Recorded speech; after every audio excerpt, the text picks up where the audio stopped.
சுரா யூனிவர்ஸ் நேயர்களுக்கு வணக்கம். அதாவது வாழ்க்கையில் வெற்றி பெறணும் அப்படின்னு நினைக்கக்கூடியவங்க எல்லாருமே முதல்ல பின்பற்றக்கூடிய ஒரு முக்கியமான விஷயம் இருக்குது. என்ன அப்படின்னா, அதாவது எதையுமே பாசிட்டிவாக நினைப்பது, நேர்மறையாக எண்ணுவது, நேர்மறையான சிந்தனைகளை வைத்துக்கொள்வது. இப்போ உதாரணத்துக்கு ஒரு காரியத்தை நீங்கள் பண்ணுறீங்கன்னு வச்சுக்கோங்களேன், இல்லாட்டி ஒரு காரியத்தை உங்களை பண்ண சொல்கிறாங்கன்னு வச்சுக்கோங்க. பண்ண சொல்கிறப்பவே இது நம்மளால் முடியுமா, இந்த காரியத்தை நம்மளால் செய்ய முடியுமா, இதை செய்கிற அளவுக்கு நம்மளோட டேலண்ட் இருக்கா, இந்த அளவுக்கு பொட்டென்ஷியல் இருக்கா, இதை செய்கிற அளவுக்கு நம்மளோட கேலிபர் இருக்கா, நம்மளால் எப்படி முடியும், ஏன்னா எவ்வளோ பெரிய காரியத்தை நம்மளை பண்ண சொல்கிறாங்க, இதை எப்படிங்க நம்மளால் முடியும், நமக்கு அந்த ஆற்றல் இருக்கா, இந்த மாதிரி நீங்கள் நினச்சிங்க அப்படின்னா எப்படிங்க நீங்கள் செய்ய முடியும்? அப்படி நினைக்காதீங்க. ஆற்றல் இல்லாமலாம் இருக்கீங்க. ஆற்றல் இல்லாத மனிதன் உலகத்தில் எவனும் கிடையாது. திறமை இல்லாத மனிதன் யாருமே கிடையாது. பொட்டன்ஷியல் இல்லாத மனிதன் யாருமே கிடையாது. கேலிபர் இல்லாத ஆள் யாருமே உலகத்தில் இல்லை. எல்லாத்தையுமே பொட்டன்ஷியல், டேலண்ட்டு, அறிவு, ஆற்றல், திறமை எல்லாமே இருக்குது. அது முதல்ல நீங்கள் கண்டுபிடிங்க. உங்கள்கிட்ட இருக்குது. அதை நீங்கள் தெரியாமல் இருக்கீங்க. உங்கள்கிட்ட இருக்கக்கூடிய திறமை என்னன்றதே உங்களுக்கே தெரியாமல் நீங்கள் வந்து நம்ம தமிழ் சினிமாவில் வரக்கூடிய குத்துப்பாட்டையும் கானா பாட்டையும் வடிவேலுடைய காமெடியும் பரோட்டா சூரியனுடைய காமெடி காட்சிகளையும் பார்த்து உங்களை மறந்து வாழ்ந்துக்கிட்டு இருக்கீங்க. அதை உங்களை பற்றி நினைக்கல, மற்றவங்களை பற்றி நினைக்கிறீங்க. அவங்க நடனம் ஆடுறதையும், அவங்க சண்டை போடுறதையும், அவங்க காமெடி காட்சிகளை நடிக்கிறதையும் பார்த்து நீங்கள் உங்களையே மறந்து நீங்கள் வேறு ஒரு உலகத்தில் வாழ்ந்து கொண்டு பயனற்ற வாழ்க்கையை நீங்கள் வாழ்ந்து கொண்டிருக்கிறீர்கள். அதுதான் உண்மை. தனியாக உட்காந்து உங்களை சிந்திச்சு பாருங்கள். உங்கள்கிட்ட என்னென்ன டேலண்ட் இருக்குது, உங்கள்கிட்ட என்னென்ன திறமைகள்லாம் இருக்குது, உங்கள்கிட்ட என்னென்ன அறிவெல்லாம் இருக்குது, உங்கள்கிட்ட என்னென்ன ரசனைகள்லாம் இருக்குது அப்படின்றத யோசித்து பாருங்கள். யோசித்து பார்த்துட்டு நம்மளால் முடியாது அப்படின்னு எதையுமே நினைக்காதீங்க. அதாவது நம்மளால் ஒன்றுமே முடியாது, நம்மகிட்ட அந்த திறமையெல்லாம் கிடையாது, நம்மகிட்ட அந்த வலுவெல்லாம் கிடையாது, நம்மகிட்ட அந்த உடல் ரீதியான ஆற்றல்லாம் நம்ம பாடியில் கிடையாது, நம்ம மனசு வந்து அந்த அளவுக்கெல்லாம் செய்யக்கூடிய அளவுக்கு அதை வந்து அந்த தன்னம்பிக்கை அப்படின்றதுல அப்படிலாம் ஒன்றும் கிடையாது அப்படின்ற மாதிரிலாம் நினைக்கக்கூடாது. நீங்கள் வந்து தனியாக உட்காந்து சிந்திச்சு பார்த்து அப்படின்னா நீங்கள் முதல்ல ஃபஸ்ட்டு குவாலிஃபிகேஷன், முதல் தகுதி, அதாவது வாழ்க்கையில் வெற்றி பெறணும்னு நினைக்கக்கூடியவங்க, சாதனைகள் படைக்கணும்னு நினைக்கக்கூடியவங்க, மிகப்பெரிய உன்னதமான செயல்களை செய்து வரலாற்றில் இடம் பிடிக்க வேண்டும் என்று நினைக்கக்கூடியவர்கள் முதல்ல உங்களுக்கு அவசிய தேவை என்ன அப்படின்றது இல்லையா, பாசிட்டிவ் திங்கிங். அதாவது நேர்மறையான சிந்தனை, நேர்மறையான எண்ணம், கான்ஃபிடன்ஸ், செல்ஃப் கான்ஃபிடன்ஸ், தன்னம்பிக்கை. உங்கள் மீது உங்களுக்கு நம்பிக்கை வர வேண்டும். முதல்ல நம்மளால் முடியும், என்னால் முடியும், I will do, I can do, நிச்சயமாக பண்ணுவேன், டெஃபினட்டாக பண்ணுவேன், என்னால் முடியாமலாம் இருக்கிறதுக்கு வாய்ப்பே கிடையாது, நிச்சயமாக முடியுங்க, அந்தளவுக்கு என்கிட்ட திறமை இருக்குது, என்னால் எவ்வளோ பெரிய காரியத்தையும் பண்ண முடியும், மவுண்ட் எவரெஸ்ட்லேயே ஏறணும்னா கூட என்னால் ஏற முடியும், மிகப்பெரிய பேசப்படக்கூடிய ஒரு புதினத்தை எழுத வேண்டும் அப்படின்னா என்னால் அந்த நாவலை எழுத முடியும், பிரபல பத்திரிகைகளில் பிரசுரமாகக்கூடிய அளவுக்கு தரமான இலக்கிய தரம் கொண்ட சிறுகதைகளை எழுத வேண்டும் அப்படின்னா என்னால் எழுத முடியும், அதே மாதிரி ஒரு கவிதை தொகுதியை கொண்டு வர முடியும் அப்படின்னா என்னால் முடியும், எனக்கு அந்த டேலண்ட் இருக்குது, I will do, I can do, என்னால் டெஃபினட்டாக முடியும் அப்படின்ற ஒரு விஷயம் இருக்குல்ல. அதே மாதிரி ஒரு நிறுவனத்தை உங்கள் பொறுப்பில் நடத்தி அப்படின்றது, அது பொறுப்பில் கொடுத்துருக்கலாம், இல்லைன்னா நீங்களே கூட அந்த நிறுவனத்தை சொந்தமாக கூட நடத்தலாம். இதை என்னால் செய்ய முடியும், இந்த நிறுவனத்தை என்னால் நடத்த முடியும், டெஃபினட்டாக நான் பண்ணுவேன், வெற்றி பெற்று காட்டுவேன். அதே மாதிரி ஒரு கடை இருக்குது, ஒரு கடை ஆரம்பிச்சிருக்கீங்க, புதுசாக வியாபாரத்தை ஆரம்பிச்சிருக்கீங்க, ஆரம்பிக்கும் போதே திட்டமிட்டு இதை வெற்றி பாதையில் கொண்டு போவது எப்படி, எப்படி சாதிப்பது, இதை வெற்றிகரமாக எப்படி இந்த வர்த்தக மையத்தை நடத்தி சாதிப்பது அப்படின்றதெல்லாம் கரெக்டாக திட்டமிட்டு உள்ளே இறங்கி எப்படிப்பட்ட அணுகுமுறைகளெல்லாம் ஃபாலோ பண்ணி நீங்கள் பண்ணிங்கன்னா வெற்றி பெற முடியும் அப்படின்றத நினச்சி அதை ஃபாலோ பண்ணிங்கன்னா நிச்சயமாக வெற்றி பெறுவீர்கள். அதனால் நீங்கள் வந்து முதல்ல அவசிய தேவைன்னு சொல்லி நான் சொன்னேன்ல, பாசிட்டிவ் திங்கிங். அதாவது எதையுமே நம்மளால் முடியாது, செய்ய முடியாது, அதெல்லாம் பண்ண முடியுமா அப்படின்ற மாதிரி சந்தேகம் அப்படின்னா அதெல்லாம் இருக்கவே கூடாது. நீங்கள் வாழ்க்கையில் சாதித்தவங்க யாரை வேணாலும் எடுத்துக்கோங்க, எனி பீப்புள், எந்த துறையாக இருந்தாலும் சரி, மிகப்பெரிய தொழில் அதிபர்களாக இருந்த அப்படின்றது மாதிரி கணக்கு போட்டு பாருங்கள். அப்படி கணக்கு போட்டு பாருங்கள். அதாவது விஜய் பன்னீர்தாஸ்லேருந்து நம்ம கண் முன்னாடி இருக்கக்கூடிய ஆட்கள் சொல்லலாம். அதாவது அதானி, அந்த இது வந்து அது வேறு விஷயம், அம்பானி, அதானி, அந்த பேட்டர்னில் வந்து இந்தியா ஃபுல்லாக பேசப்பட்டு அப்படின்னு இருக்கக்கூடிய மிகப்பெரிய தொழிலதிபர்கள் டாட்டா, பிர்லா அப்படின்ற பேட்டர்னில் இருக்கிற ஆளுங்க. அது வேற. நம்ம கண் முன்னாடி நம்ம தொழிலதிபர்கள் இருக்காங்களே, அப்படியே வந்து வசந்தகுமார்லேருந்து பிஜி பன்னீர்தாஸ் சகோதரர்கள்லேருந்து அப்படியே யோசிச்சு பாருங்கள். அப்படியே ஒவ்வொன்றா அப்படியே நினச்சிட்டே வாங்களேன். நம்ம அப்படியே நம்ம கண் முன்னாடி அப்படியே பல நிறுவனங்கள் நம்ம பார்த்து, சரவணா ஸ்டோர்ஸ்லேருந்து, சரவணா செல்வரத்னம் ஸ்டோர்ஸ்லேருந்து, அப்படியே வந்து போத்தீஸ்லேருந்து, ஜெயச்சந்திரன் டெக்ஸ்டைல்ஸ்லேருந்து அப்படியே கண் முன்னாடி நீங்கள் பார்த்துக்கிட்டு இருக்கீங்களே. அடையார் ஆனந்த பவன்லேருந்து அப்படியே ஒன்று பார்த்து வாங்க. வசந்த பவன்லேருந்து, சரவண பவன் ஹோட்டல்லேருந்து அப்படியே கணக்கு போட்டு பாருங்கள். நம்ம கண் முன்னாடி நமக்கு தெரிஞ்ச ஆட்களை உங்களுக்கு சொல்கிறேன். ஏன்னா தெரியாத ஆட்கள்னு வேறு ஏதோ ஒரு இண்டஸ்ட்ரியில் இருக்கக்கூடிய ஆட்கள்னு சொன்னோன்னா அந்த அவர் யாருன்னு உங்களுக்கு தெரியாமல் இருக்கும்.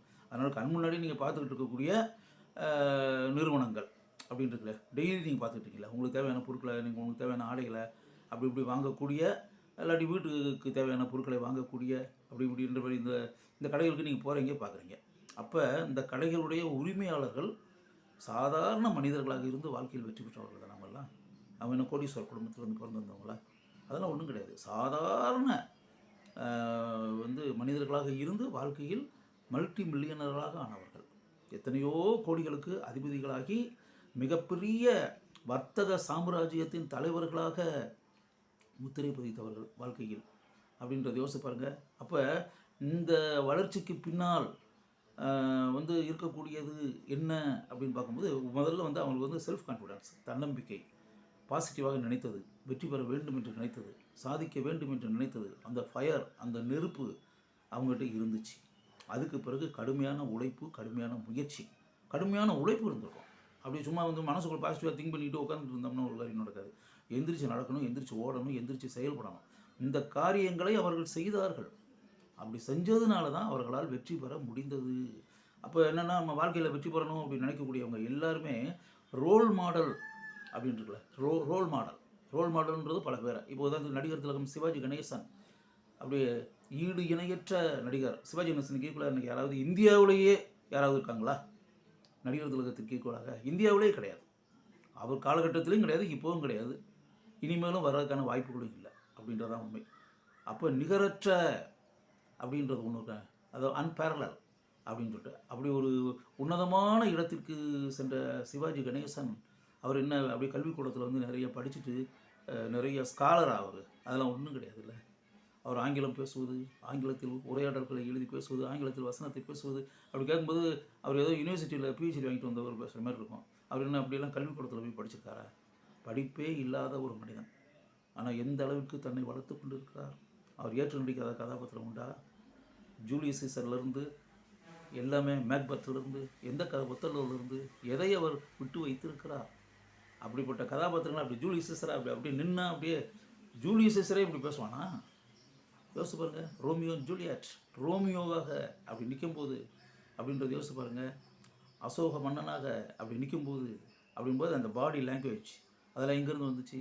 தன்னை வளர்த்து கொண்டார் இல்லையா? அதனால் வந்து நடிகர் திலகம் சிவாஜி கணேசன் மறைந்து இத்தனை ஆண்டுகளுக்கு பிறகும் நடிகர் திலகத்தை நம் உள்ளங்களில் வைத்து வழிபட்டு கொண்டிருக்கிறோம் என்றால் அதற்கு என்ன காரணம்?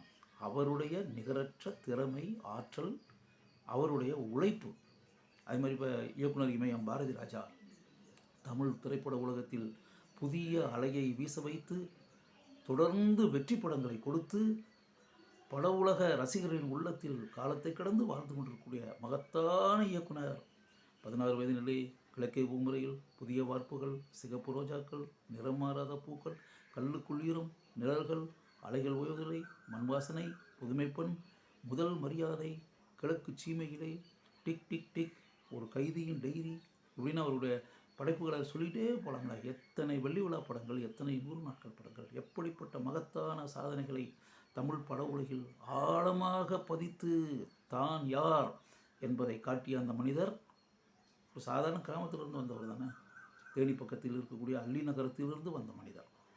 அவர் என்ன பெரிய கல்லூரியில் போய் என்ன பட்டம் வாங்கிட்டு வந்திருக்காரா? மிகப்பெரிய படிப்புகள்லாம் படிச்சிருக்காரா? அப்படிலாம் ஒன்றும் இல்லை.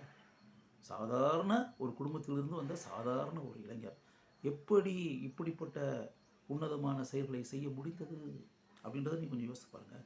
இசைஞானி இளையராஜாவை வந்து அப்படியே வழிபட்டுக்கிட்டு இருக்காங்க நம்ம தமிழ் திரைப்பட ரசிகர்கள்.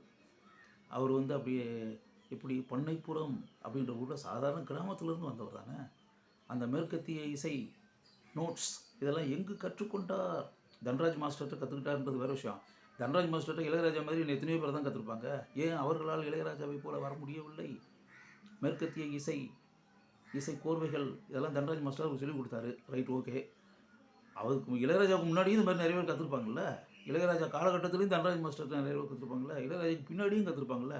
அவங்கெல்லாம் ஏன் ஒரு 1000ல் 1 மடங்கு ஒரு இளையராஜாவை கூட ஏன் வர முடியல? இளையராஜாவால் மட்டும், ராசையா என்ற இளையராஜாவால் மட்டும் எப்படி வர முடிந்தது? திறமை, செல்ஃப் கான்ஃபிடன்ஸ், அதாவது தன்னால் வர வேண்டும் முடியும் அப்படின்ற தன்னம்பிக்கை, கட்டாயம் வந்தே ஆக வேண்டும் என்ற வெறி, அதுபோல் சாதிக்க வேண்டும் என்று மனதில் திடமாக சிந்தித்து அந்த சிந்தனையை ஆழமாக பதிய வைத்தது. அதுக்கு பிறகு அவருடைய கடுமையான உழைப்பு, புதுமை செய்ய வேண்டும், புதுமை படைக்க வேண்டும் என்ற வேட்கை, இது எல்லாம் தான் இளையராஜாவுடைய மகத்தான வெற்றிக்கு பின்னால் இருக்கக்கூடிய ரகசியங்கள் அப்படின்னு. இது மாதிரி நம்ம உதாரணங்கள்ன்றது நிறையா சொல்லிகிட்டே போயிட்டே இருக்கலாம். அது அப்பப்போ சொல்லுவோம். ஏன்னா உதாரணம்ன்றது கோடிக்கணக்கான மக்கள் இருக்காங்க உலகம் ஃபுல்லாக, சாதனையாளர்கள். அவங்கள வந்து ஒரு ஒரு ஒரு காணொலியில் எல்லா பேரையும் சொல்லணும்னு அவசியமும் இல்லை. சில பேருடைய பேர் ஒரு 3-4 பேர் பேரை சொன்னாலே போதும். ஒரு இன்ஸ்பிரேஷன் தானே. உங்களுக்கு ஒரு இன்ஸ்பிரேஷனாக ஒரு ரோல் மாடலாக சில பேர்களை சொல்லுவோமே, அது உங்களுக்கு வந்து ஒரு இன்னும் கொஞ்சம் டானிக்காக இருக்கும்ல, உந்து சக்தியாக இருக்கும்ல, கேட்டலிஸ்டாக இருக்கும்ல.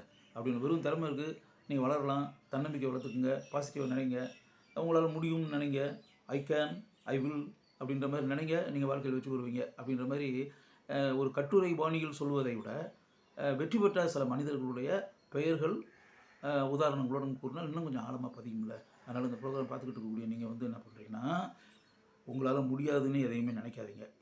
எல்லாமே முடியும்னு நினைங்க. நம்மளால் செய்ய முடியும்னு நினைங்க. நம்மளால் வெற்றி பெற முடியும்னு நினைங்க. நம்மால் சாதிக்க முடியும்னு நினைங்க. நம்மகிட்ட அந்த திறமை இருக்குதுன்னு நினைங்க. அந்த திறமைகளை வைத்துக்கொண்டு பாசிட்டிவாக, நெகட்டிவாலாம் எப்போவுமே நினைக்காதீங்க. எதையுமே நம்மளால் முடியாதுன்னு நினைக்காதீங்க. எதுவுமே முடியும் உங்களால். அனைத்தையுமே உங்களால் செய்ய முடியும். அனைத்தையும் செய்வதற்கான பல்வேறு வகையான திறமைகள் உங்களிடம் இருக்கின்றன. அனைத்து மனிதர்களிடமும் இருக்கின்றன. அதை உணர்ந்து கொண்டு அந்த ஆற்றலை மேம்படுத்தும் வழிகளில் இறங்கி பல மடங்குகள் அந்த ஆற்றல்களையும் திறமைகளையும் எப்படி வளர்த்து கொள்ள வேண்டும் அப்படின்ற அந்த முயற்சிகளில் இறங்கி அந்த டேலண்ட்டை வந்து அந்த பல டைமென்ஷன்ஸ் இருக்குல்ல, பல மடங்குகள் உங்களை வந்து பெருக்கிக்குங்க. அந்த டேலண்ட்டை வளர்த்துக்கிட்டே இருங்க. டேலண்ட் ஒன்று இருக்குது அப்படின்னா அதோட அது ஒரு 30% உங்கள்கிட்ட டேலண்ட் இருக்குன்னு அந்த 30%ஓடு நிறுத்திடாதீங்க. அந்த 30 வந்து 40 ஆகுங்க, 40 50 ஆகுங்க, 50 60 ஆகுங்க, 60 70 ஆகி 100%, 10% அப்படி கொண்டு போங்க. அப்படி டேலண்ட்டை வளங்க. அப்படின்னா தான் அவங்க பக்கத்தில் யாருமே நிற்க முடியாத அளவுக்கு டக்குன்னு கம்பீரம். இந்த வெற்றி பெற்ற மனிதர்கள்லாம் அப்படி தான். அவங்க தங்களை வளர்த்துருக்காங்க, செதுக்கியிருக்காங்க.